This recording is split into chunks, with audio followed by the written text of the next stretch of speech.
I have a confession to make. I like the banana duct tape wall. I'll say it. That's pretty cool art. And then when that guy came up and ate the banana, that's even more art. I used to hate modern art. I used to think it was too simple, too easy. It's not like the Mona Lisa. That's art. I thought it was less valuable than something more realistic because it didn't take as much skill. I used to think that until I actually went to an art museum and I learned about the stuff I was looking at. I learned the contexts, the purpose, the skill behind making these pieces. And it started to make sense. And since then, I feel like I've only benefited from having more of an open-minded perspective about art. Wow. I guess he was having a bad day that day. Yeah, modern art can be weird and frustrating and confusing, but rather than embracing and trying to understand those feelings and why you feel them, so many people choose to let that frustration trick them into thinking the art is at fault. That's not true. It's like a defense mechanism for nuance. Before we get into it though, this video is sponsored by Raycon now. It's summertime now, and the song of the summer is already here. It's Pineapple Upside Down by Queef Jerky. Pineapple upside down, yeah. In the toilet, I make a brown, yeah. In the ocean, yeah. I drown, yeah. Make some motion to the sound, yeah. I'm in that. And if you want to hear the new song, you're gonna need premium audio. And thanks to Raycon, I'm giving it to you. You need to be able to hear Pineapple Upside Down with Raycon. You have to. Raycon's wireless earbuds start at just half the price of other premium audio brands, but you get all the same kind of juicy sound quality in there. They have noise isolation, 32-hour battery life. You already know all this. Listen, Mike Tyson, Snoop Dogg, Ray J, Ethan is online. What do we all have in common? We love Raycon. There's so many different colors to choose from, different fits, different patterns, different styles. You're definitely gonna find the pair that's made for you. You will. Raycon even has a 30-day return policy. So if for whatever reason you don't love the earbuds, you can send them right back and they won't ask you any questions. They're not allowed. I listen to music every day. I can't stop. My new song just sounds so good. And I like using Raycons because it's just a quick and easy way to get that juicy premium sound quality without breaking the bank. If you click the link in the description, you can get 15% off your Raycon purchase, or go to buyraycon.com/Ethan, again, for 15% off your Raycon purchase. Thank you so much to Raycon for sponsoring the video. Please check out Raycon. It does really help the channel. And that's it. Of course, there's a political component, right? All art is inherently political, either in its influences, messages, or implication. 101, guys, this is baby stuff. Art critique is really just opinion, but a lot of people let right-wing propaganda cloud their judgment of modern art, whether they realize it or not. All because it helps them feel better in not wanting to engage with it. In an ideal conservative world, art is interpreted for people through a YouTube video full of lying, misinformation, emotional manipulation, false comparisons, but this happens every day. PragerU has made at least a dozen videos fooling your old grandpa about modern art. All of them are completely nonsense and wrong, but why is it that I hear the same boring, shallow, fragile talking points from people who should be way more in touch with culture? Listen, yeah, I know his face is in the thumbnail, and yeah, this video is kind of about Charlie. But listen, it's not personal. I'm trying to compare content that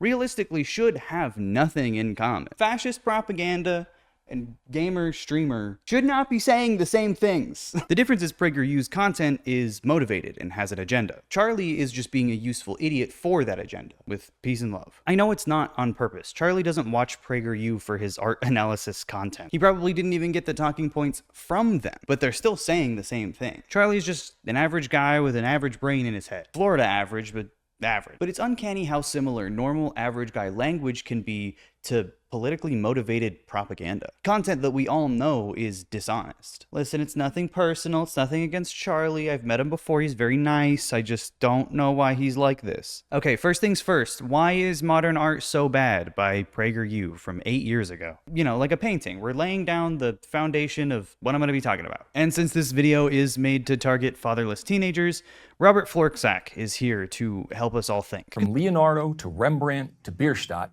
produced works that inspired, uplifted, and deepened us. And they did this by demanding of themselves the highest standards of excellence, improving upon the work of each previous generation of masters, and continuing to aspire to the highest quality attainable. Conservatives are so artistically and creatively bankrupt that their understanding of art hits a hard limit at, if it's not pretty, I don't want to see it. This old stuff, it's pretty and it took a long time, so that means it's better. They pretend like they don't think exactly like that, but they do. But something happened on the way to the 20th century. The profound, the inspiring, and the beautiful were replaced by the new, the different, and the ugly. Nah, new art style's ugly. I mean, that's mad. Not only is that completely completely subjective, but the other two are synonyms in this context. Robert, what are we doing? But also, he's talking about Impressionism. Ugly? Yeah? Ugly? There's a reason they aren't using any actual examples. Today, the silly, the pointless, and the purely offensive are held up as the best of modern art. I guess this last one is supposed to be Warhol, I guess. People typically like those. They can't use real examples because people relate and connect to modern art. But in order to manipulate the viewer more efficiently, they have to use blank straw men to apply all their talking points to. You're telling me you can't think of one example? The only examples that they do use in this video are of like extremely graphic modern art. It's like that's a bad example. You're talking about like Warhol, and then you're talking about like the pissing woman statue. I don't know if those are exactly comparable. Michelangelo carved his David out of a rock.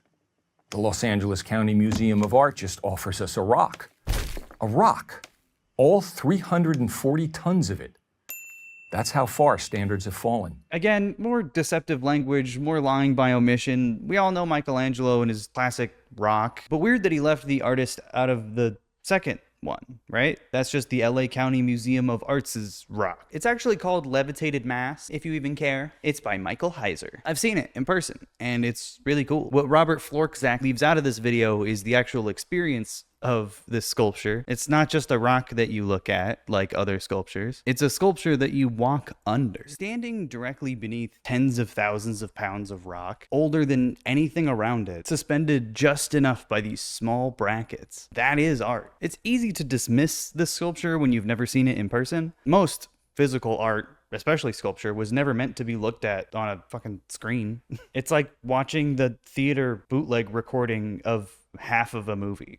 You didn't really see it, did you? Is Levitating Mass everyone's favorite sculpture? No, it's not even mine. But if someone told me their favorite statue was Michelangelo's David, then it probably means that they don't really know about any other ones. Levitating Mass is built to stand exactly like that for thousands of years. That's longer than David's statue is going to be around. So if that's not cool to you, let's see who has more statues in 3,000 years. Whatever their intentions, the new modernists sowed the seeds of aesthetic relativism, the beauty is in the eye of the beholder mentality. Yes, the art expert here to tell us that art can be scientifically measured and is objective. It just needs to look like real life, and the more like real life it looks, the better it is. This guy has the brain of a fish. Today, everybody loves the Impressionists.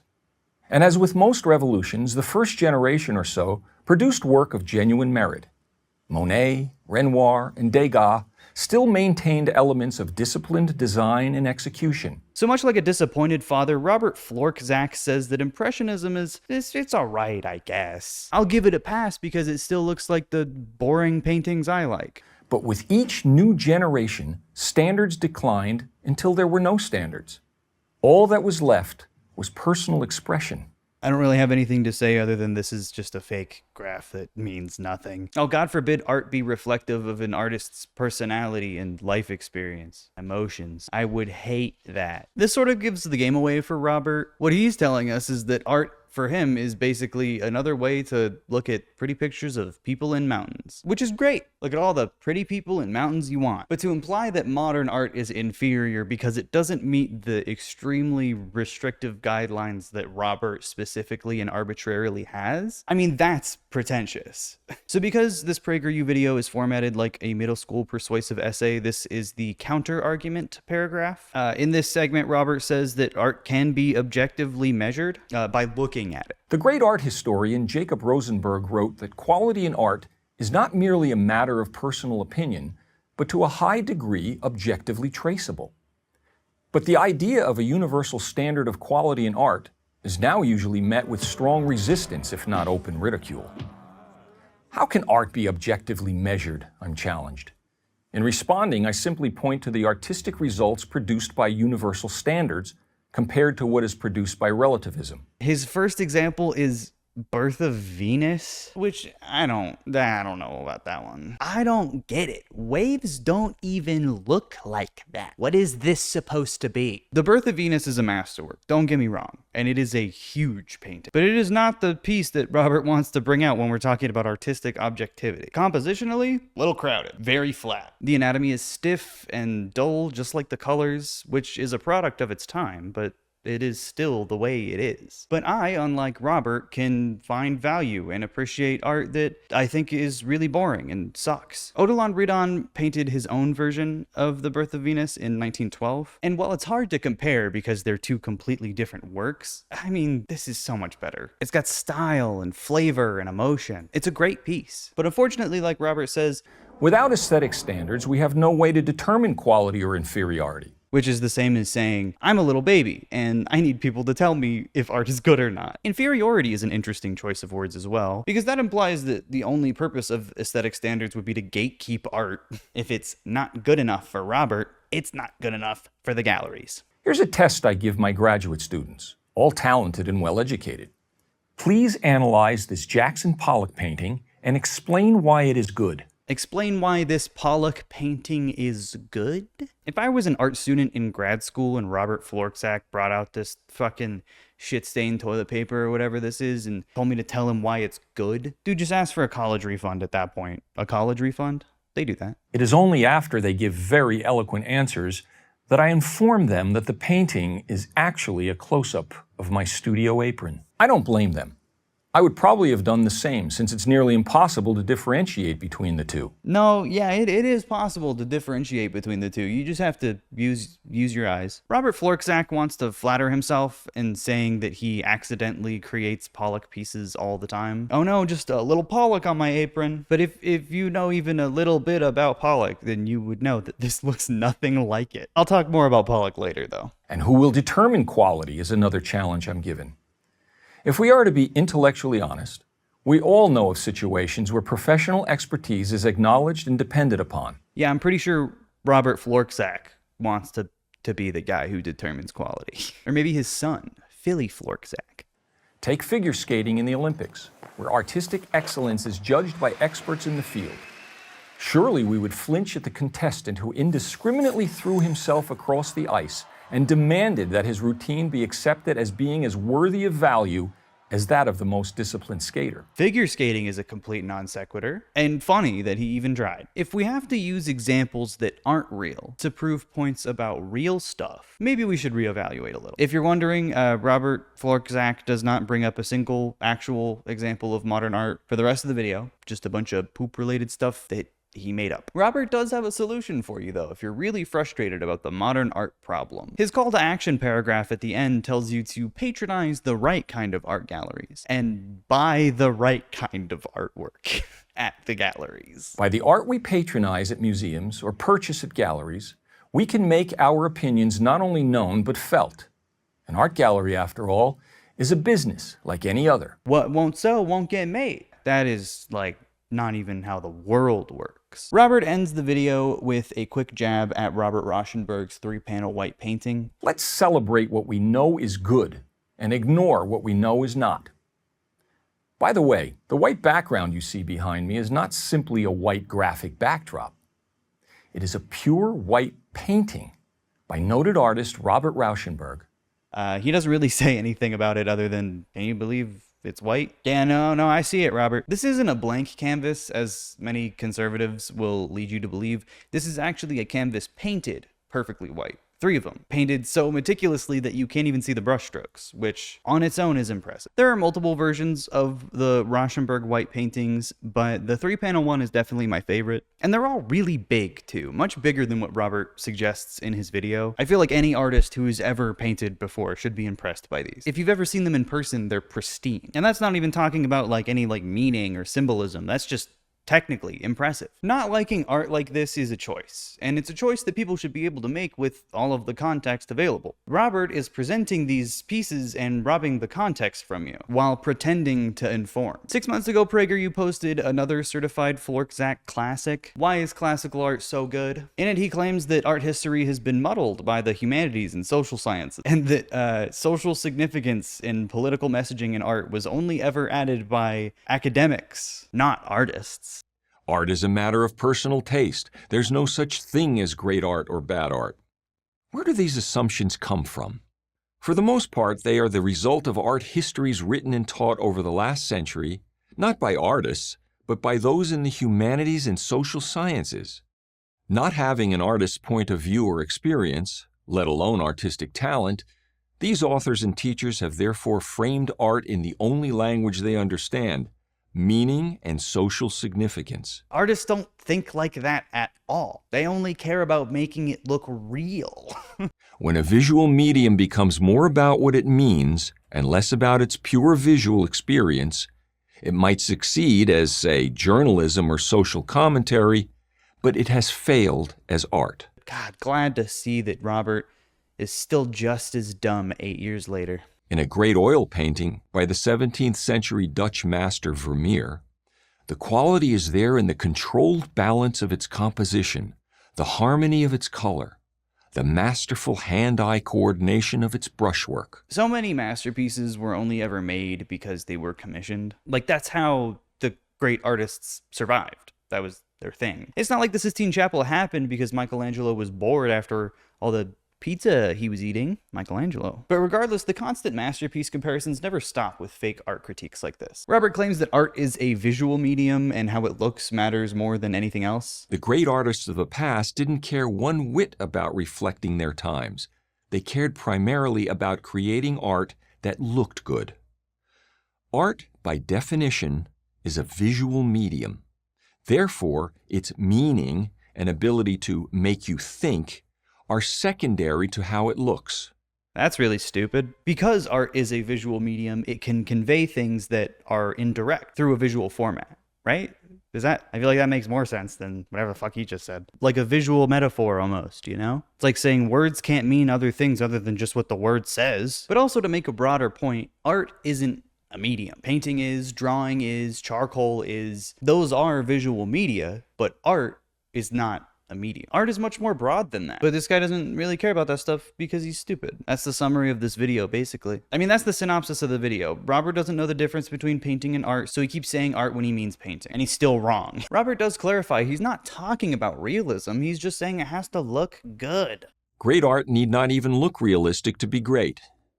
It's no wonder that many people believe the myth that photography put an end to classical art, given that they assume that looking photographic was the purpose of a painting. But that was never the goal of the classical artist. Quality of execution was. Whatever that means. Robbie has to like you. You might be thoroughly impressed with the work of a cutting-edge artist, with its impressive theory, but you have no way of knowing if you're being taken for a sucker. You have no way of knowing you're being taken for a sucker? I usually don't go to museums trying to figure out if I'm about to be tricked or not. But maybe that's more of Robert's personal insecurity. Unlike the inspirational work of the past, much of today's art exposes how coarse and vulgar a society we've become. Much unlike 1400s Europe, a very clean and civilized time. Robert Florczak is an interesting case. His ignorant takes on art are almost palpable in his own work. While technically impressive most of the time, some of them are just fucking insane. Robert, what's going on here? But his work is clearly restricted, uninspired. It's the same subjects over and over again. White people hanging out outside. All right, man. He even made the Egyptians white. Interesting. Robert has clearly focused all of his artistic energy into making as realistic of renderings as possible, which can be artistic. But you don't need to be painting photorealism to be an artist. And if you do focus on it, you should probably study some other stuff too. Oh, by the way, weird fact about Robert, he also composed the music for Roar, the Tippi Hedren movie where they just led a bunch of lions around and filmed it. That's just a fun fact about Robert Florczak. That's a Florczak fact for you. This guy knows art. Roar! All right, no more Robert. Charlie time. For those of you who don't know who this is, he is just a YouTuber. He's like Markiplier if Markiplier played Fortnite instead of Five Nights. I do want to be as charitable as possible. These videos are from streams, so it's not like these are written and produced like Robert Florczak's are. It's just some dude in his little house that he lives in. In the first video, Art Makes No Sense, Charlie is watching a video by Solar Sands about Thomas Kincaid. But during the entire lead up to the intro, he won't stop assuming it's either Jackson Pollock or Damien Hirst. These paintings make my corneas hurt. I'm ashamed that this Damien artist Hirst. lived in my former hometown. The George This is W. Damien Hirst. Bush of art. Gee, these paintings must be pretty bad then, It's Damien huh? Hirst, what isn't are they, it? pictures of babies eating each other alive? Charlie's already mad about modern art, and this video isn't even about modern art. It's about tacky, wacky jigsaw puzzle art made by an evangelical alcoholic con man. These are the kinds of paintings What? those quotes are referring to. Artists by the suck. late artist Thomas Kincaid. God damn it. He's so mad about paintings that aren't even in the video, he's getting distracted. I hate Thomas Kincaid with every fiber of my being. Our long Channel that national energy to nightmare someone is that over. deserves it, There's like nothing Damien wrong Hirst. with- I don't know why more people don't hate people like Damien Hirst and Jackson Pollock. Their work is the most awful dog shit ever. And when someone points out in the chat that all art is subjective, he says this. It is estimated his business brought in $100 million in revenue annually. Art Thomas is always Kincaid subjective. was Yeah, wildly until it comes to successful. Damien Hirst or As Jackson easy Pollock, as then it would is be to objectively dismiss dog all shit. this hatred- Which, I'm not the biggest Hirsch head in the world, but Pollock? Really? The three artists that were bouncing around in the beginning of this video could not have less in common. Charlie says that most modern artists can't paint like a face or anything like that. I guarantee you Damien Hirst, Jackson Pollock, all of like your most famous artists, like more modern artists, I guess Jackson Pollock doesn't fit into that. I guarantee they couldn't draw a single person's face. They couldn't paint a single thing that looks like anything. This is a challenging critique. He then immediately defends Bob Ross, who rarely ever painted faces because those are hard to paint. Yeah, I remember Bob Ross was shit upon by most like fart sniffing artists back in the day. Anything that looks like it has any form or shape to it, or anything that looks like it took time and effort, is very frowned upon in the community. I don't think the level of realistic face you can paint determines your value as an artist. Robert Florczak paints faces all the time. They suck. That doesn't make his work any less bland. Charlie gets really frustrated at the definition of the word kitsch because he thinks it's pretentious. Kitsch is, unlike art, a utilitarian object lacking all critical distance between object and observer. It God, these offers people are so instantaneous fucking emotional pretentious, it hurts. gratification He doesn't really elaborate, but I'm going to assume that he's saying that it's pretentious to seek meaning in art that looks passable enough. Man's looking for a fucking intricate view of the world to challenge his thought process with a fucking jigsaw puzzle. Because they are more Like, it doesn't need to mean anything, so why are you mad that it doesn't? Especially when modern art is just baby doo-doo doodles and crayon. Thomas Kincaid, Robert Florczak, it doesn't matter. Uninspired art is uninspired art. What does Thomas Kincaid paint? Cottages? God? In the form of, like, light behind a cottage? Just like with Robert's little apron trick earlier, Pollock's work is often extremely misrepresented. He painted what hell looks like. This is like the real hell. It's just abstract dog shit that even a child could make. And yeah, if a child had the same mental illness and chronic addiction and somehow got a hold of one of the giant canvases he would nail on the ground, spent hours upon hours splattering paint to cover the entire thing, maybe Charlie's point about kids being able to do the same thing as Pollock would make a little more sense. Love him or hate him, he was really painting on the floor. You don't have to like Pollock's work. You can hate Lucifer, my favorite one. You can hate it, but if your reasons for hating it are, it doesn't really look like anything. Yeah, no, I know. That's like the point. That's not really about that. Really. Look how much paint is layered on this fucking thing. It's beautiful. What my mind looks like in my head. I had to take a hot dog break. Anyway, back to Charlie. He has this idea on stream to create a fake alias and sell really shitty art on purpose.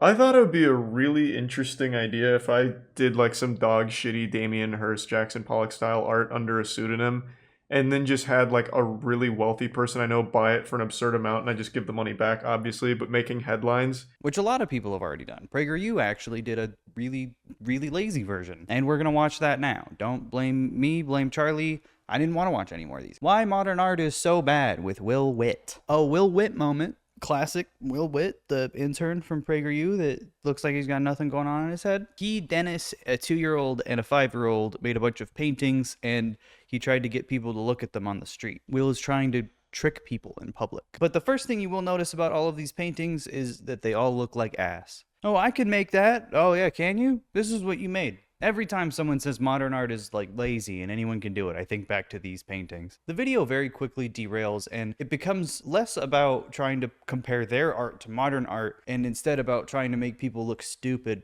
for commenting on it. What do you see in this one here? A dagger at your back, apparently. It looks like a long sword dripping down the side. So this kind of represents like Japanese masculinity, kind of like how these shapes are kind of like, this is a Japanese influence and then it's all kind of all over the place. Will Witt, more like fucking wet noodle, couldn't even come up with what the paintings are supposed to fake mean. He had all the time he needed to figure it out, and he couldn't figure it out. He just didn't come up with anything. Will tries to convince these poor hostages that there should be some kind of like artistic standard, and none of them are really buying it. Do you think there are standards to art? No, I think that it's just expressing yourself, and everybody's expression is valid. I think everybody has their own personal standards, right? But do you think there's like a higher standard of like what art should be or what things should look like, you know, in more a sense? No, not at all. And then he does the big reveal. Oh, guess what? Kids made these. If I told you that these were done by children, what would you think? I'd believe you. Believe it? Yes. They were. Even though everyone already kind of knew. If I made this video and it was so objectively embarrassing that I already had to edit it down to like 3 minutes, and it was still this cringe, I would just not post it, Will. I just wouldn't post it. The comments in this video are really funny because they're so clearly biased against modern art that they're clinging on to anything they can to make their point. Does it make you feel any kind of way? Confused? Give that kid a medal. I'm a classically trained realist artist. If you guys only knew how hard it was to learn the skill of the masters because of these people. Oh. It may or may not surprise you to know that the realist classical ateliers and academies are not eligible for accreditation, and therefore promising students cannot receive loans or grants. Yet at a modern art school, you get a free ride for edgy period blood paintings you did your senior year of high school. Again, we never talk about like real examples. It's just like gross shit that they make up. That never happened. As an artist, I think modern art sucks. I have standards. Cutting to a little later on in Charlie's video, he's insulted by an art critic's assessment of Kincaid's work. We think it's stupid art for stupid people. How can you, like, how do you read this and not just get insulted? Like, reading pretentious garbage like this is so upsetting to me. The quote they used was "stupid art for stupid people," which is definitely harsh, but I think Kincaid definitely deserves it. He made simplistic, digestible, accessible hotel art because he knew that hotels and grandmas had to put something on their wall. He churned out hundreds and hundreds of paintings and recreations just to make money. But isn't that what people hate about modern artists? They just churn out whatever. They just throw it on the canvas and they sell it for all that money. What do you think this asshole was doing? They hate that Picasso can churn out 100 canvases a day. Abstract art is so much more challenging to conceptualize and actually execute. Unlike a tree that Thomas Kincaid painted that he meant to be printed 10,000 times. Despite this though, Charlie is still mad that people pay millions of dollars for Jackson Pollock paintings. And then of course this, we think it's stupid art for stupid people, yet people paying millions for Jackson Pollock's absolute trash. The like 4 people that have ever been able to do that. None of which were really worth anything until after he was dead. Unlike Kincaid, Pollock made Lucifer for a friend and gave it to him as a gift. And now it's on display at Stanford University. Kincaid's work, on the other hand, is meant to be purchased. A lot of times, actually. Which alone drains his work of a lot of soul and external meaning. Not that Santa's Night Before Christmas is all that engaging of a painting anyway. Charlie stops watching this video to start looking up modern art examples at SF MoMA.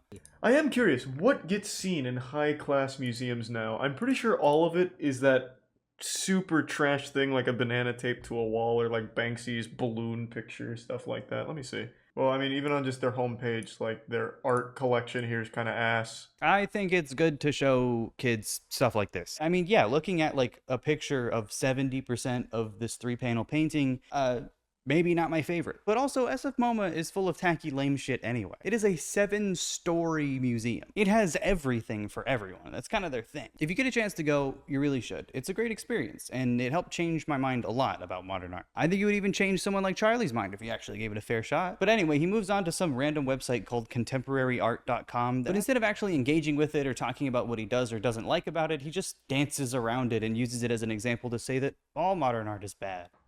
You gotta really stop and digest this one, actually. There's a lot going on here. It's just a little reductive, I think. Yeah, this pretty much sums up most art exhibits, I imagine. What does that mean? It's not. And listen, I don't even hate these paintings. Again, if I saw what they actually look like, it'd be a lot easier to have an opinion on it. And I think that's why Charlie doesn't even have an opinion on it. He's just using them to criticize all of modern art. He mentioned selling the paintings for 50 grand. Here's some canvases that there's like some scribbles on it somewhere in there. I don't know, just hang it up, put like 50 grand on it. Someone's gonna buy it. And we'll talk more about how modern art critics are constantly complaining about how much art costs when it's Literally just a money laundering tool by the 1%. And it has nothing to do with the actual art itself. But where did 50 grand come from? You just made that up. There is no record that this piece has ever been sold or ever had any offers on it. For all I know, every piece Charlie looked at didn't make any money.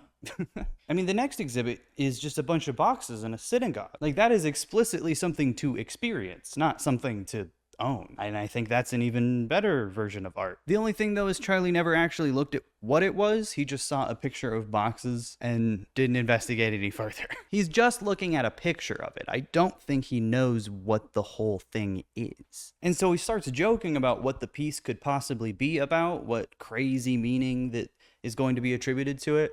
Exquisite. Like, you have to ask yourself, what's in those boxes? Are we purchasing too much? It's a display of excess. And you see how the boxes aren't all lined up the same? There's a pattern to it. There's order in the chaos. And then you also have to wonder who packed these boxes. Is it Amazon workers that are miserable and you can feel the hate? Is it someone like maybe a home business with a family that packed the... There's just so many things you have to ask yourself. This really is a challenging piece. And then he doesn't look up what it actually means. And he also doesn't understand even what he's looking at, so none of the jokes really land, because Charlie isn't talking about what's in front of him. He's talking about what he thinks is in front of him. Charlie, you're making a fool out of yourself. There's so many more boxes than that. I think there are so many different ways to interpret this installation, and I think writing it off is a little aggressive. What, are you scared? Too many boxes? I mean, the fact that the boxes are filling a synagogue is significant. Charlie didn't even know that, even though it was written there. But Charlie was still so mad at the picture, he didn't even, like, seek out what it was. That's not even critique. That's just refusing to engage with art. Charlie is getting mad at this art because he doesn't understand it. And that's not even a neg on Charlie. He admits that he doesn't understand it. He doesn't get it, and he's not trying to. So no wonder you're frustrated. You have to try a little bit. In the comments of all these videos, you see the same like NPC talking points. Stuff like, if you have to explain why art is good, plenty of classical art still needs an explanation to make sense. It's called context. You can appreciate the aesthetics of art without context, but you're not going to understand the piece without it. Starry Night takes on an entirely different meaning when you realize that it was painted from an asylum. And that was the view that Van Gogh had through his window. Learning about art can be really fun when you care, and it can deepen your appreciation for art in general. Art is a Scam is the next video we're watching. It starts out and Charlie's watching this video with like 400 views from an art gallery in Portland. And the first thing it shows are these acrylic half circles glued to the wall. Charlie is just a little too excited about hating on this one and misses the point of it completely, which is a bummer because this installation is actually really cool. It's beautiful. I'm starting to tear. Oh. Wow. This is incredible. I need to pay a visit to this. Each disc is color-coded, and that color matches a frequency that the app the artist developed translates into a sound. This isn't a visual exhibit, it's an audio exhibit. So yeah, when you're bullshitting and not paying attention, it does look like you're pointing your phone at a stupid orb, but I don't know. That's like the only time I've ever seen something like that. Is that not cool? And then he makes fun of this big room installation, which, yeah, not my favorite. The video has fucking 400 views. What do you expect? This isn't Da Vinci over here. This artist's name is actually Jordan Rathis, and she has done a few of these open room exhibitions of her work, most of it being art films. Not my thing, but when I looked through her website, she did an art installation on a steamboat, like an old steamboat. That's awesome. I wish there were more pictures of it, but this is the only one. Listen, I don't have to be completely impressed by something to give it credit for creativity and originality, okay? I want to make it clear that this isn't Charlie's fault at all, but holy shit, if you go to the comments of this video, it's like nauseating. Yes, I intend to simply spit on a canvas and sell it. Truly what a wonder modern art is. Again, not a thing at all, actually. Humans, we are the most intelligent species on Earth. Also humans. The dude who makes the resin discs is punching the air after he figured out about QR codes. Yeah, completely misinterpreting the entire video. Not even paying attention in Charlie's stream, goes to the video, leaves a comment on the original video without watching it, still getting it wrong. You didn't pay attention. That's so embarrassing for you. Again, it's not Charlie's fault. He has a really big audience and they're very unfunny. So Charlie moves on, looking for a video defending Jackson Pollock, and then gets mad at the title of the video. Oh, I already hate the way this... I already fucking hate the title. how to understand a Jackson Pollock painting as if you're too fucking stupid to get it. But you don't understand it, though. Is that not your problem? You don't get it. The video he's watching is really ass, though I can't blame him for clowning on it. Making a painting which is about the substance of paint itself, the fact that paint is liquid. And when we see paint on canvas, normally that's hidden. You know, paint is made to resemble something else, whether it's a sky or a field or flesh. But what Pollock does is just present us with paint as paint. But again, he just keeps focusing on selling the art. That's not what this is about. He was the first person to do this. You know what else presents paint as paint? The fucking can that the paint comes in. That's actually kind of smart. Has anyone done that? If you just take like paint cans? Like if I put paint cans on like a table at an art gallery, could I sell that? The video keeps going and Charlie keeps saying that it wouldn't be that hard to make a Jackson Pollock painting. None of them have the energy, the spontaneity, and the sheer skill in handling paint that he has. Oh, very skillful. You read the paint. Does he see how much paint is on this? It's covered, and it's really big. Like, especially if it's on the ground, he had to walk around and on it. He could swing his whole arm out and still be painting on his canvas. That's unlike any other artist. Listen, maybe it's just me, but knowing this, like, mentally ill, manic, alcoholic freak was sitting in, like, a barn, drunk, flinging paint everywhere in anger, gives a certain emotion to these paintings that I think is very valuable. I'll say it. This is the part that is like the anger and hatred that lives only in this man. Oh my god. The painting really tells you everything you need to know about the man behind it. Oh, I never stopped to really think about the gestures required for such precision. Like, it looks chaotic to the untrained layman's eye, the Philistines, but when you really take a step back, you can see the laborious nature of each and every splatter. Okay, so now Charlie is like completely misunderstanding the narrative of the video and is now implying that like they're saying that Pollock meticulously planned every stroke and every little dip and drop. The entire purpose of Jackson Pollock is to not do that. Charlie gets mad again because someone is describing Pollock's painting style by painting with gestures rather than brushstrokes, you know, using his whole arm. His arm, it's who he is as a person that's creating that canvas, that painting. As opposed to someone who paints using their body as well, but actually paints something. It is still them as a person creating that art. They make this weird distinction. They look for any and all fucking absolutely asinine explanations for why anyone should care. Even though Charlie's really mad at it, it's a distinction that characterizes his entire body of work. That is why it looks like this. Even if I somehow put multiple fingers up my ass, sniffing them to get the fumes up there to really like delusion myself like hugely enough to find any kind of meaning in this, there's no reward in it for me. I don't get anything for it. I don't know why he says that there's no reward for finding meaning in art. The meaning is the reward. It can change your perspective, make you feel seen, help you understand other people. You just have to be open to it. I've yet to hear a single argument other than non sequiturs and emotional language why it's not worthwhile to engage with modern art. There's literally nothing at the end of that tunnel. The only reward is to the artist that put no effort into it and sold it for a lot of money to people that have been brainwashed to make them believe that it's worth that price. Does Charlie think that the people who are attending museums are buying the art? Again, we're at this weird part where we're mad that paintings cost a lot of money. The only person who needs to worry about that is the bozo buying it. It just really isn't about the money. It's just not. And also, let's be serious for a second. Modern art has money laundering happening in it, sure. But classical art is where the money's at. The most expensive painting in the world sat on a Saudi yacht for 2 years. Yeah, this little T-girl Jesus is the most expensive painting in the world from Leonardo da Vinci. It's not even finished. Hair does not look like that. Classical paintings go for way more money, are owned by way worse people if they're not already stolen from the country they belong to. I don't think anyone's mad that Jackson Pollock trickled little dribblings of paint across a canvas, or someone submitted a canvas they bought from Michaels as art.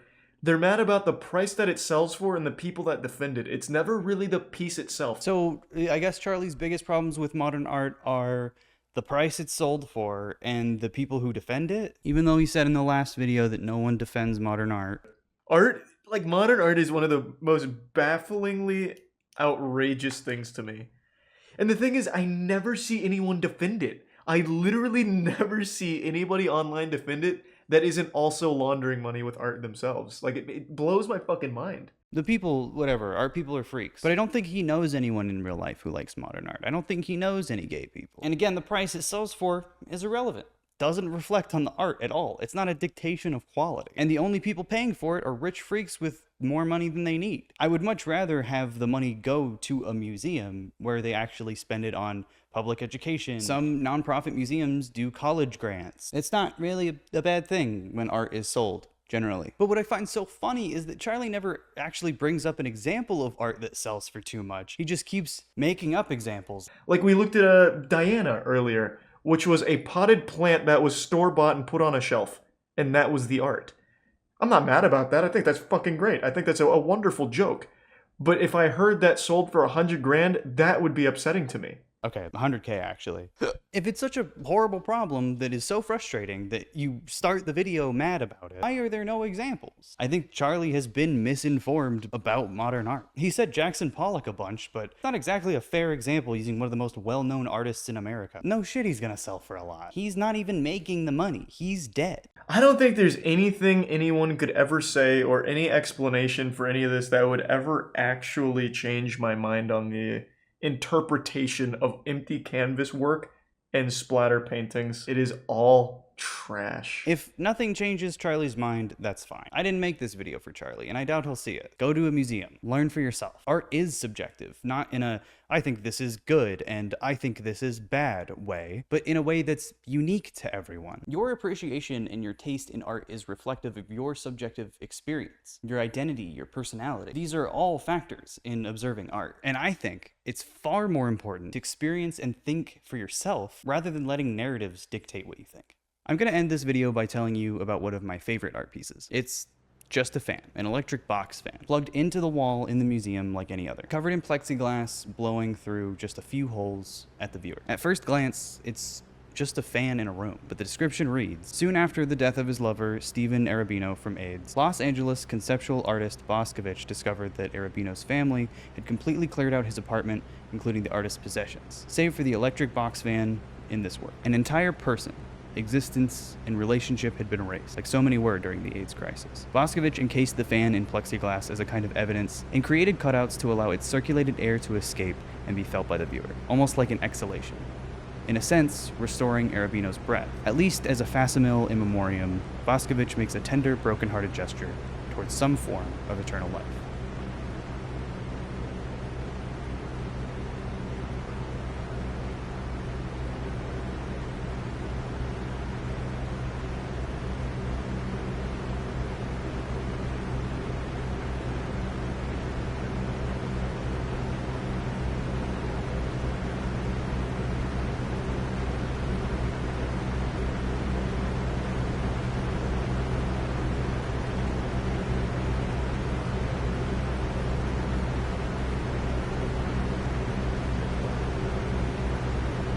Article titled Bro, it's a George jigsaw Bush puzzle a better painting. painter than Thomas Kincaid, which argues Man's that looking for a George fucking Bush's recent intricate painting view of the world that opinions are more challenges thought interesting process than with a Kincaid's fucking jigsaw work puzzle. because they are more inventive.